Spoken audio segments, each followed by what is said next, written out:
দেখ, অনেকদিন পর আবার একটা রেকর্ডিং করছি। তো যাই হোক, যার যার উপকার লাগবে, যদি উপকারে কারোর লেগে থাকে তাহলে আমারও খুব ভালো লাগবে। আজকে আমি যেটা পড়াবো ক্লাস 11-এর নিউটনের গতিসূত্র।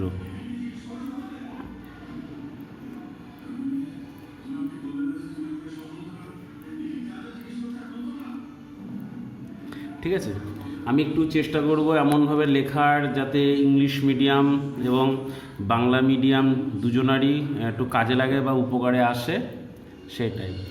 ফার্স্ট টার্ম এটা হচ্ছে বল, এটাকে ইংরেজিতে বলা হচ্ছে ফোর্স। এটা জিনিসটা কি?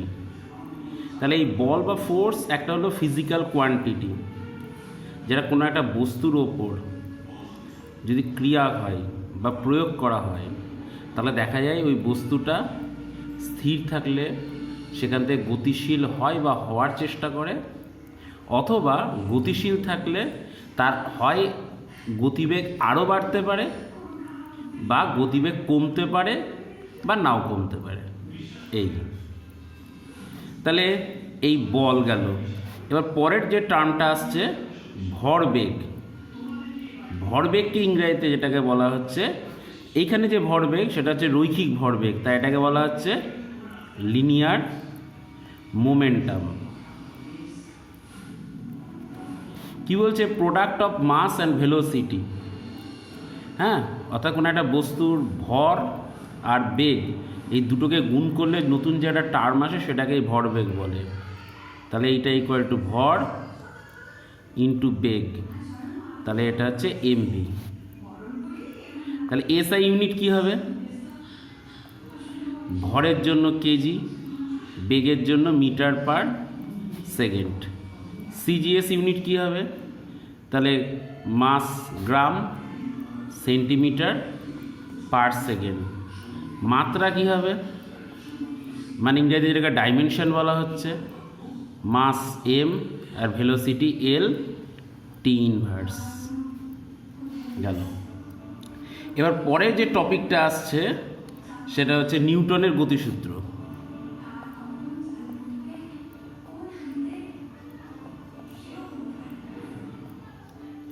তো আমি এখানে এত বেসিক জায়গাটা একটু বলবো না। তাহলে একটা রয়েছে ফার্স্ট ল, মানে প্রথম গতিসূত্র। তাহলে প্রথম গতিসূত্র থেকে আমরা কি পেতে পারি? আমরা আগে একটু প্রথম গতিসূত্র থেকে আমরা একটা পাই, 1 নম্বর হলো জাড্য, আর যে 2 নম্বর হচ্ছে বলের ধারণা।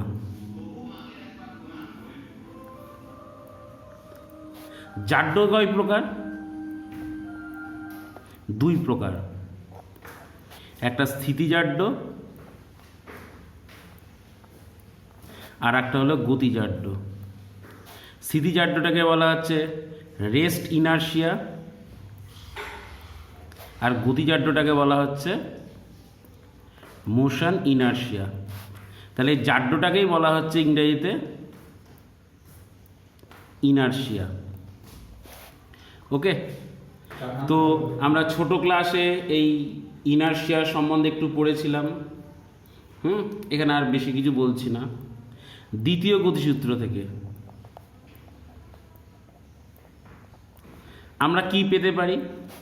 তাহলে 1 নম্বর আমরা পেতে পারি বলের মান বা পরিমাপ। সেই পরিমাপটা কি?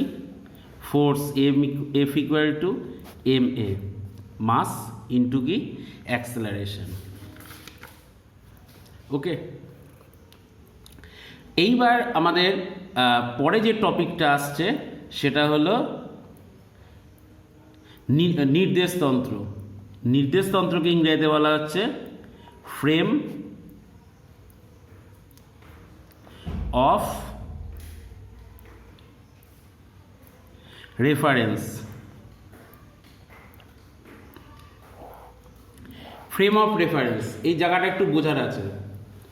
হ্যাঁ, যেটা নির্দেশতন্ত্র মানে যার উপর দাঁড়িয়ে কোনো অবজারভার অন্য কোনো একটা বস্তুর গতিবেগ বা গতীয় অবস্থাটাকে অবজার্ভ করে, সেটাকেই বলা হচ্ছে ফ্রেম অফ রেফারেন্স। শুধু গতীয় অবস্থা বললে ভুল হবে, অবস্থানটা হবে। আমি আপাতত এখন একটা গ্রাউন্ড ফ্লোরে রয়েছি,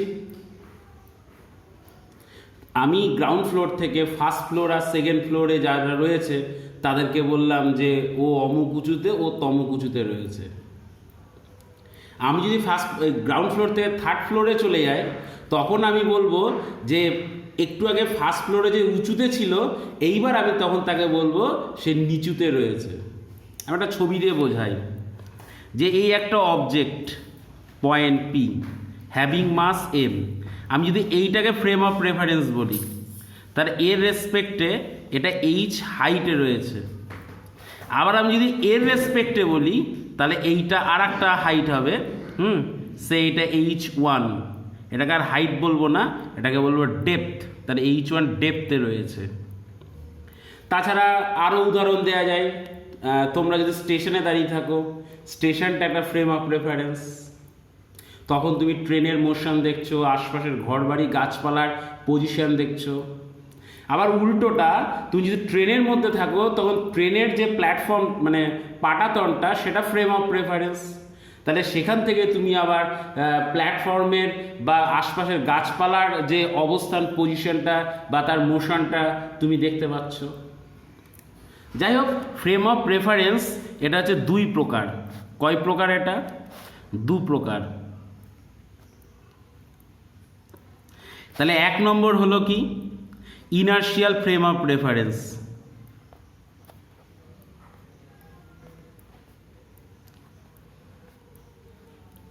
হ্যাঁ, যেটাকে ইনার্শিয়াল বাংলাটাকে বলা হচ্ছে জড়ত্বীয় নির্দেশতন্ত্র। তাহলে এখানে কি হয়? নিউটনের গতিসূত্র প্রযোজ্য।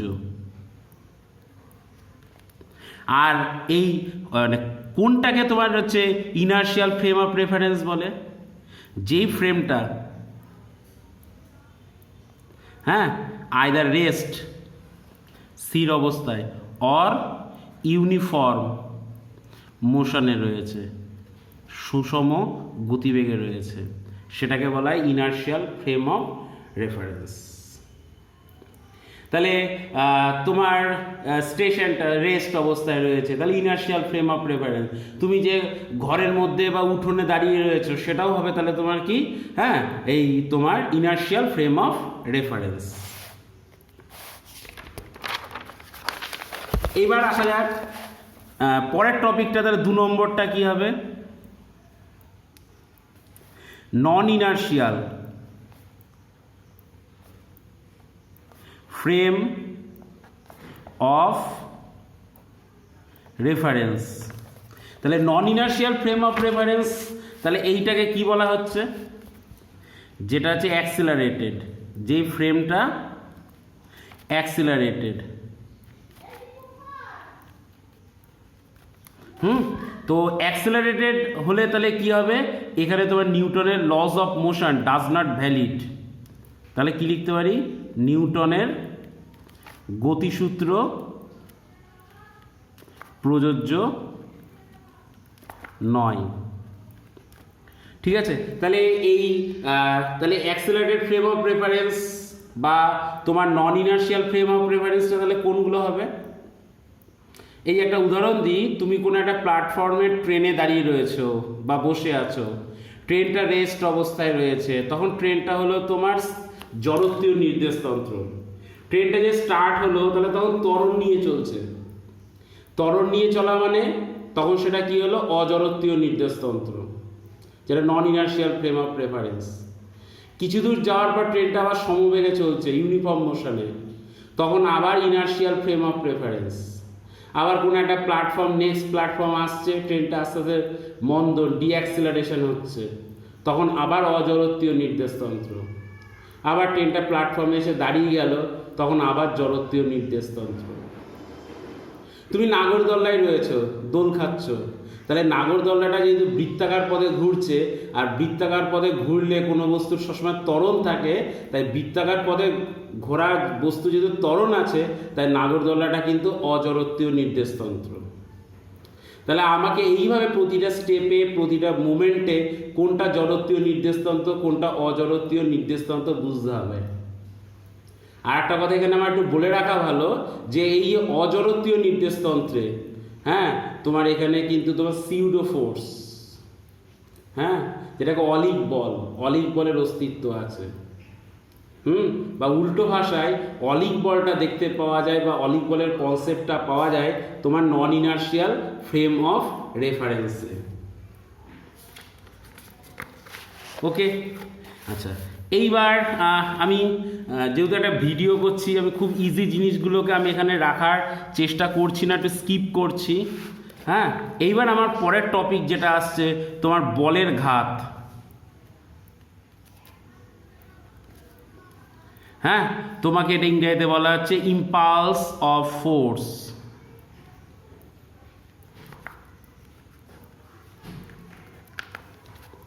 ঠিক আছে, তাহলে একটা নির্দিষ্ট বল নির্দিষ্ট সময় ধরে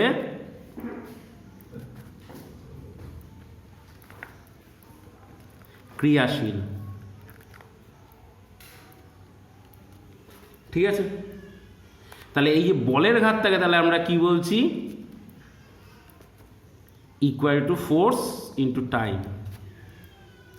একটু খেয়াল করা যাক কথাটা কি বলা হচ্ছে। যে কোনো একটা বস্তুকে, হ্যাঁ, তুমি ধরো 5 সেকেন্ড বা 10 সেকেন্ড ধরে একটা বল প্রয়োগ করলে, সে যেই মানেরই বল হোক না কেন, তাহলে তখন বলা যায় যে বস্তুটাতে কি প্রয়োগ করা হয়েছে? বলের ঘাত প্রয়োগ করা হয়েছে।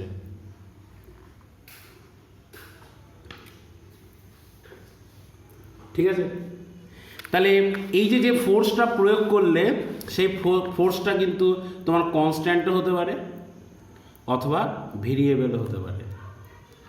এবার যাই হোক, এখানে একটু দেখা যাক এই এফ এর জায়গায় তাহলে কি মাস ইন্টু অ্যাক্সেলারেশন, মাসটা রইল, এই অ্যাক্সেলারেশনের জায়গায় V minus U by T, T কেটে গেল, এটা M V minus M you.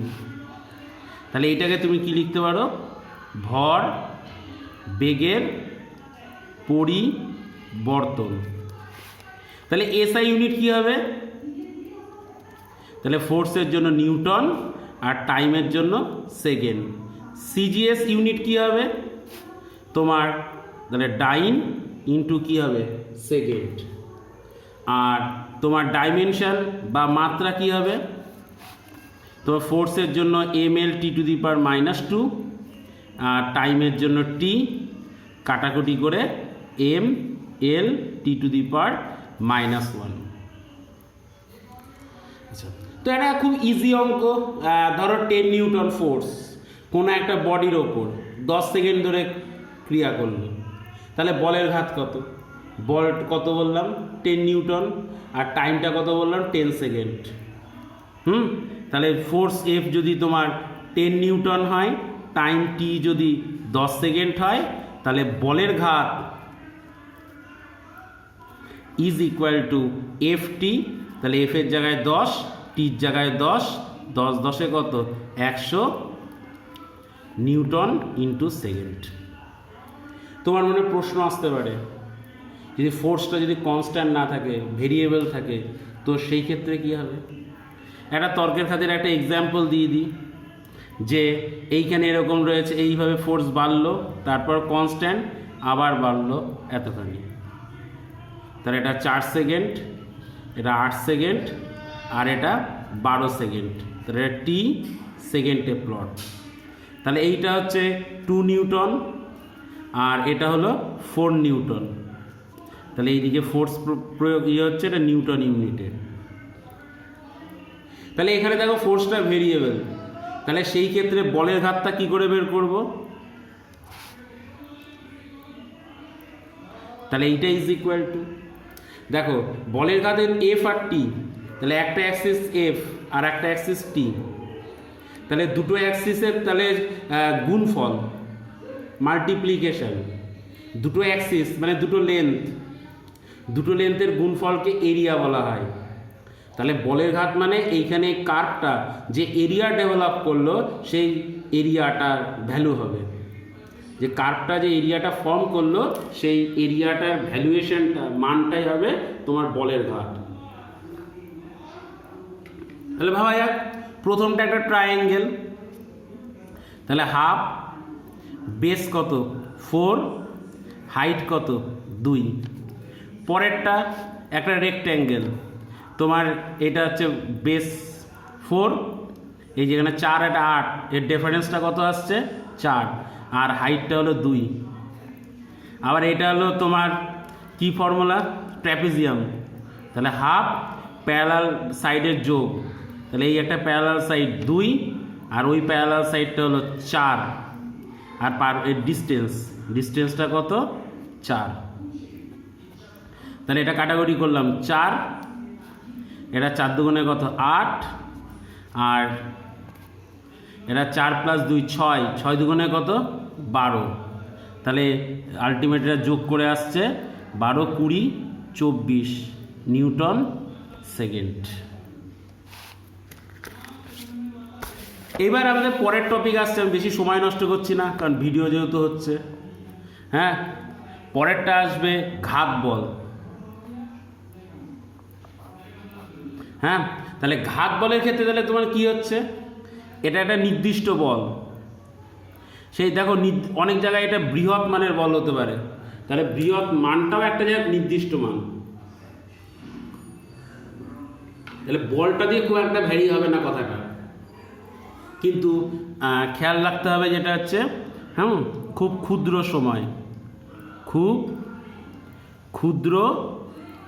সময়ে ক্রিয়াশীল।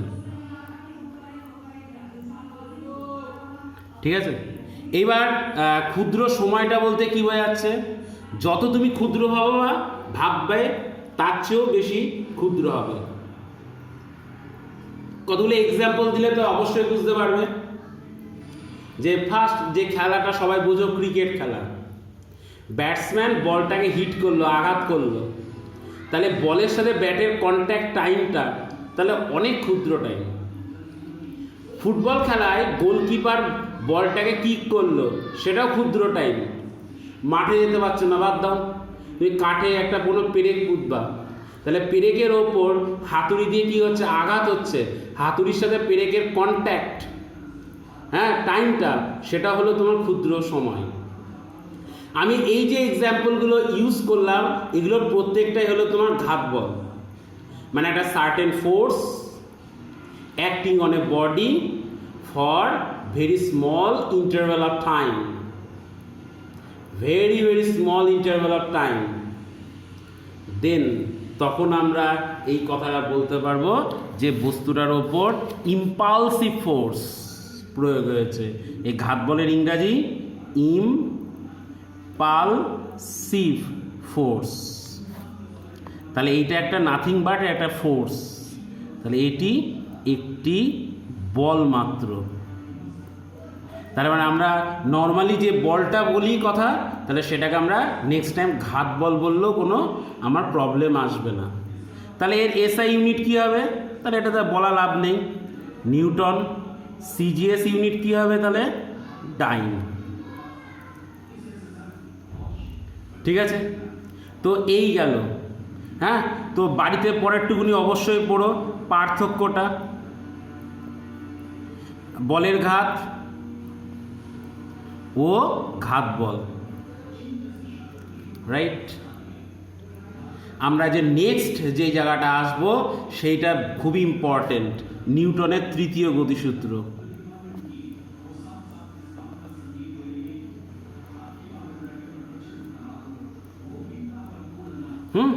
কি বলছে, প্রত্যেক ক্রিয়ার সমান এবং বিপরীত প্রতিক্রিয়া আছে। তো আসো এইটাকে এবার আমরা আস্তে করে বোঝার চেষ্টা করি। তাহলে ধরো এই একটা মেঝে, এই মেঝেতে একটা এম ভরের ব্লক রয়েছে, তাহলে এই ব্লকটার ওয়েট mg, এটাকে বলা হচ্ছে অ্যাকশন মানে ক্রিয়া। আর এই মেঝেটা যেটা ব্লকটার ওপর যেটা অ্যাপ্লাই করবে সেটা হলো রিয়াকশন,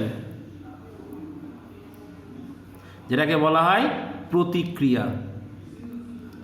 হ্যাঁ, আর নিউটনের তৃতীয় গতিসূত্রটা সবাই জানি, প্রত্যেক ক্রিয়ার সমান ও বিপরীত প্রতিক্রিয়া আছে।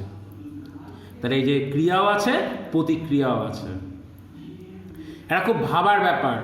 তুমি আমি যে কেউ একটা ঘরের মেঝেতে বসে আছি, মানে আমি এখন আপাতত বসে আছি বলেই এই উদাহরণটা আসলো। আমি মেঝের ওপর যে মানে বসে থাকার ফলে আমার ওয়েটটা মেঝের ওপর পড়ছে, আমার যে মাস ইনার্শিয়াটা মেঝের ওপর পড়ছে, তার কারেসপন্ডিং ওয়েট এটা হলো অ্যাকশন। এই অ্যাকশনটা কে রিয়ালাইজ করছে? মেঝে। তার ফলস্বরূপ নিউটনের তৃতীয় গতিসূত্র অনুসারে মেঝে আমায় একটা কি অপোজিট একটা ফোর্স দিচ্ছে, সেটাকে বলা হচ্ছে রিয়াকশন।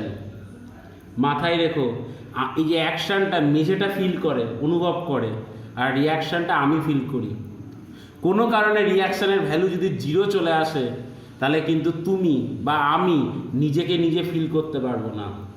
খুব বাংলা ভাষায় তখন আমাদের অস্তিত্ব বিপন্ন হবে, আমরা নিজের অস্তিত্বকে আর বুঝতে পারবো না যে আমি আছি কি নেই। ঠিক আছে, তো অনেক এক্সাম্পল আসবে, সেই এক্সাম্পলও অনেক আমরা একটু একটু করে দেখব। আর একটা কথা বলে রাখি, প্রায় সবাই ভুল করে। এই mg ওয়েটটা সবাই ভার্টিক্যালি ডাউনওয়ার্ড দেয়, অসুবিধা হয় না, কিন্তু রিয়াকশানটা বেশিরভাগই সব ভার্টিক্যালি আপওয়ার্ড দেয়। তো এটা ভুল। এই তোমার রিয়াকশনাল ফোর্সটা হবে ওই অবজেক্টটা, ব্লকটা যে প্লেনের ওপর রয়েছে সেই প্লেনের পারপেন্ডিকুলারটাই হবে তার রিয়াকশনের ডিরেকশন। তুই বলবে তাহলে একটা আর একটা এক্সাম্পল দাও।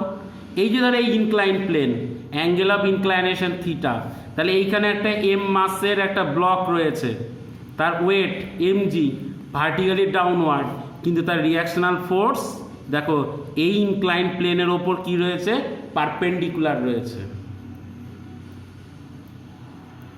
ওকে, তারপর আর একটা যদি প্লেন এরকম দেখা গেল, এই ধরো তোমার একটা ভার্টিক্যাল প্লেন, তাহলে এইখানে মাস m রয়েছে, তাহলে এই বরাবর যদি কি হলো অ্যাকশন mg, তাহলে এই প্লেনের পারপেন্ডিকুলার এইটা হবে তোমার কি রিয়াকশন। এইভাবে বিভিন্ন প্রবলেমগুলো রয়েছে, নিউটনের তৃতীয় গতিসূত্র দিয়ে আমরা ধীরে ধীরে এইগুলো বিভিন্ন কিছু আমরা সলভ বা শর্ট আউট করব। চলো একটু একটু করে এগোনো যাক। এরকম আর কি কি হতে পারে? যেমন মানুষের হাঁটা, ঠিক আছে, তাহলে মানুষ যখন কোনো একটা রাস্তা দিয়ে হাঁটছে, একটু জোরে জোরেই ধরে নাও, তাহলে সে তখন মেঝের ওপর বা রাস্তার ওপর তার পায়ের পাতাটা আগে ফেলে, তার মানে সেই ব্যক্তি বা মানুষটা তির্যকভাবে কি হচ্ছে? মেঝের ওপর বল প্রয়োগ করছে। তাহলে মেঝেও তির্যকভাবে তার ওপর একটা প্রতিক্রিয়া দিচ্ছে। আর আগেই বলেছি weight of the body always directed vertically downward. তাহলে এই যে প্রতিক্রিয়াটা তোমার উল্লম্বের সাথে কত কোণে? থিটা কোণে। ভেক্টরের থিটা কোণে যদি হয় তাহলে সেইখানে কি গুণ হয়? কস। তাহলে ভার্টিক্যাল কম্পোনেন্ট আর কস থিটা, আর হরাইজন্টাল কম্পোনেন্ট আর সাইন থিটা। স্বাভাবিকভাবে ব্যক্তিটির উল্লম্বভাবে কোনো গতি থাকবে না, আর উল্লম্বভাবে গতি না থাকলে তাহলে আমরা কি লিখতে পারি? আর cos theta is equal to কত? mg। আর অনুভূমিকভাবে ব্যক্তিটার ধরলাম ত্বরণ কত রয়েছে? a রয়েছে, তাই তখন আমি কি বলতে পারি? আর sine theta is equal to বল ইকুয়াল টু ভর ইন্টু ত্বরণ, মাস m আর ত্বরণ কত? a।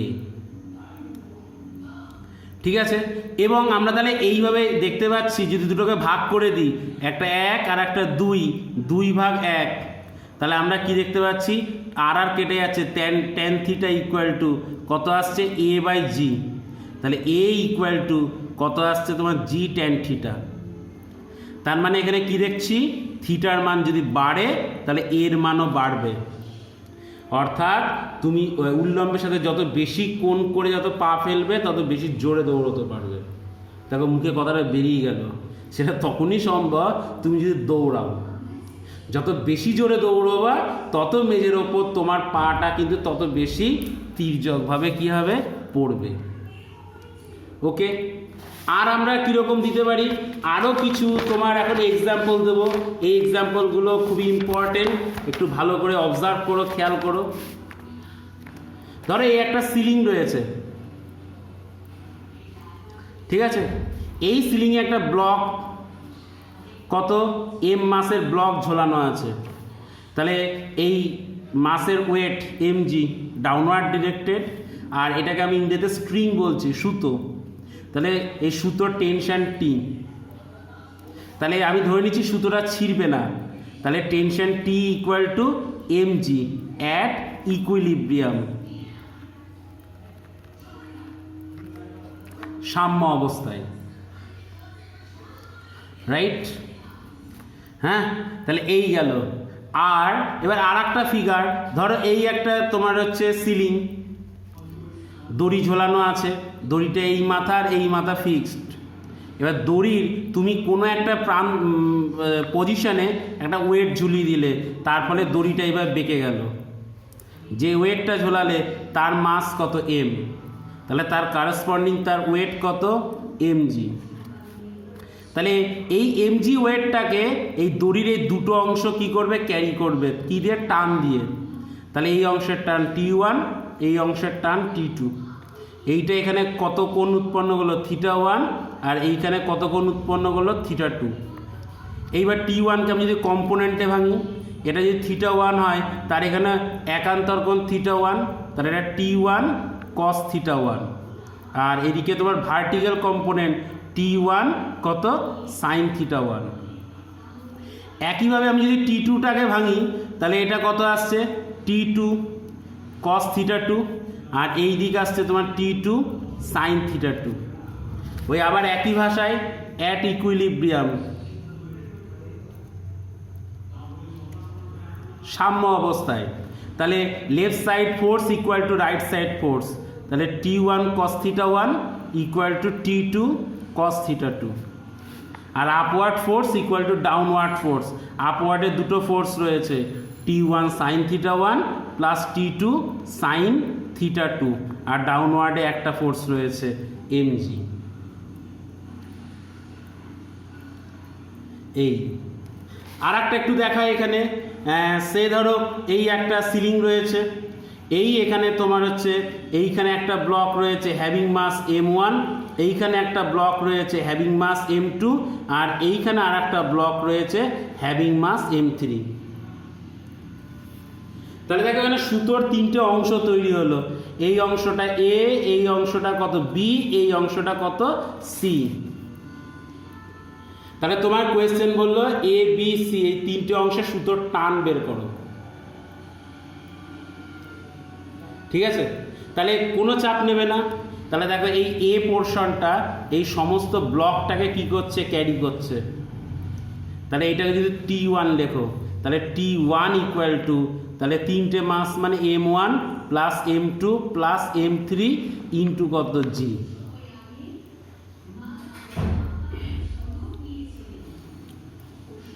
যদি বি অংশ সুতোর টান বের করতে বলে, তাহলে সেটা T2। তাহলে দেখো বি অংশ এইটুকুনি ওয়েটকে কি করছে, ক্যারি করছে, তাহলে T2 ইকুয়াল টু কত হবে, m2 plus m3 into g। আর এটা তো আর বলে লাভ নেই, ইজি হয়ে যাচ্ছে। তাহলে সি অংশের টান, তাহলে T3 ইকুয়াল টু, শুধু m3কে টানছে, তাহলে m3 ইন্টু কত g। আমরা এইভাবে এই পড়াগুলোকে কি করতে পারি, ভাবতে পারি, ঠিক আছে? আর একটা একটু পড়াবো, ওটা আমি আপাতত না একবারে পড়িয়ে দিই।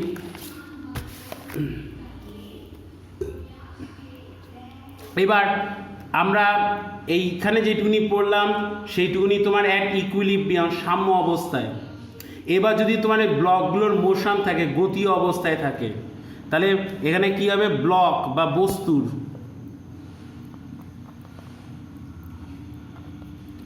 গতীয় অবস্থায়। তাহলে ভাবা যাক এইখানে এই একটা টেবিল, এইখানে একটা ব্লক হ্যাভিং মাস m1, এটা কপি কলের সাথে কানেক্টেড, এইখানে আর একটা ব্লক, তার মাস কত m2। তাহলে ফার্স্ট এম টুর ওয়েট কত, এম টু জি, ভার্টিক্যালি ডাউনওয়ার্ড, এর টেনশন টি এই দিকে আর এর টেনশন টি এই দিকে। মাথায় রাখবো যে টেনশন দুটো সমান হবে, কারণ এখানে দড়ি বা সুতো একটা, যেটা কপি কল দিয়ে পাস করছে, এইটা হলো তোমার কপি কল। আর ধরলাম হোল সিস্টেমটা এখানে এ অ্যাক্সিলারেশনের নিচে নামছে, তাহলে যেহেতু অ্যাক্সিলারেশনটা নিচের দিকে, তাহলে নিচের ফোর্সটা বড় হবে। কে বড় হবে? এম টু জি। কার থেকে বড় হবে? আপওয়ার্ড ফোর্স থেকে বড় হবে। তাহলে আমি এই লেখাটা কি লিখলাম, যে resultant downward force, force equal to mass into acceleration. আর এই ব্লকটা যদি নিচের দিকে নামে, তাহলে এই ব্লকটা এ অ্যাক্সেলারেশন নিয়ে সামনের দিকে এগোবে। তাহলে সেই ক্ষেত্রে তাহলে আমাদের এটা কি আসছে, যে তোমার টেনশন মানে এই টিটা এই ফোর্সটা প্রোভাইড করছে, তাহলে ইকুয়াল টু m1a। যদি 1 আর 2 যোগ করে দাও, তাহলে কি আসলো, m2g, টি কেটে গেল, equal to m1 plus m2 into a।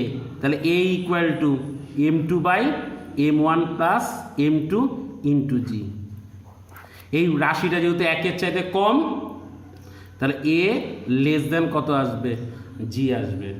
এবার এর ভ্যালুটা 1 বা 2 বসিয়ে দাও, তাহলে ওখান থেকে দেখবা টান টিটাও কি হচ্ছে, বেরিয়ে যাচ্ছে।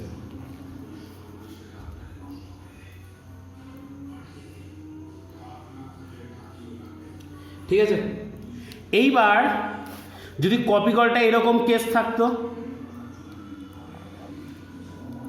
কপি কলটা কোনো একটা সিলিংয়ের সাথে যুক্ত ফিক্সড, তাহলে এইখানে একটা ব্লক হ্যাভিং মাস m1 আর এইখানে আর একটা ব্লক হ্যাভিং মাস m2।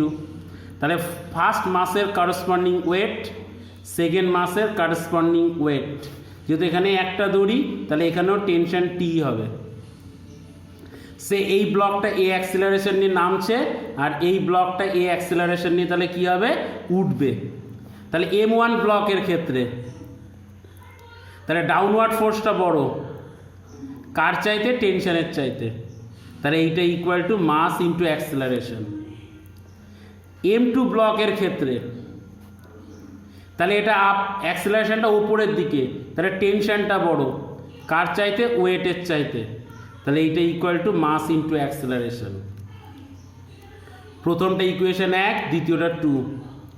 এই আগের মতো 1 প্লাস 2 যদি করি, টি কেটে গেল, তাহলে m1 মাইনাস m2 ইন্টু জি, আর এখানে m1 প্লাস m2 ইন্টু কত, এ। তাহলে অতএব a equal to m1 minus m2 by m1 plus m2 into g. এখানে ওপরে যদি বিয়োগ আছে, নিচে যোগ, তাহলে ওপরেরটা কম, নিচেরটা বেশি, তাহলে এটা ফ্র্যাকশনটা 1-এর চাইতে কম, তাহলে এ লেস দেন জি। এর ভ্যালুটা 1 বা 2 যদি বসিয়ে দাও, তাহলে সেখান থেকে তোমার টেনশন টি বেরিয়ে যাবে। ঠিক আছে। তো আর একটা এরকম আমরা তাহলে কি দেখাতে পারি, আরও এরকম কিছু প্রবলেম চাইলে অনেক কিছু দেখানো যেতে পারে। ধরো এই একটা হরাইজন্টাল প্লেন, এখানে ব্লক রয়েছে,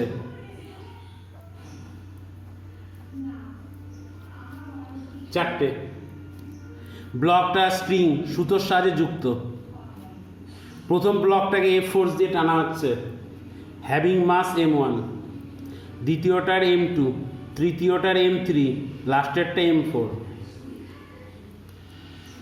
তাহলে এইখানে ওই আগের মতো A point, B point, C point, এই তিনটেতে টান বের করতে বলছে। তাহলে ওই আগের মতো পুরোটাকে একটা সংস্থা ধরে নিলাম। তাহলে মাস of this system m1, m2, m3, m4, এই চারটে যোগ, তাহলে acceleration A equal to force by কত, মাস।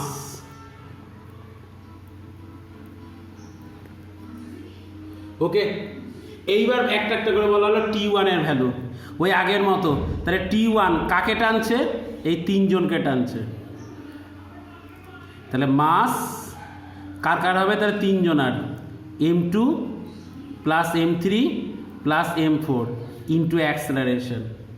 আমি আর এর ভ্যালুটা বসাচ্ছি না। একইভাবে টান T2 ইকুয়াল টু, তাহলে T2 কাকে টানছে? এই দুটোকে।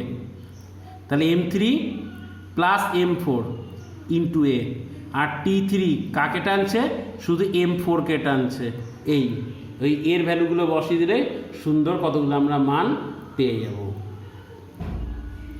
তো ওকে, আজ আপাতত এইটুকু নিয়ে ক্লাস করলাম। কার কীরকম লাগবে জানি না, আশা করি ভালো লাগবে, ভালো লাগা উচিত। Thank you.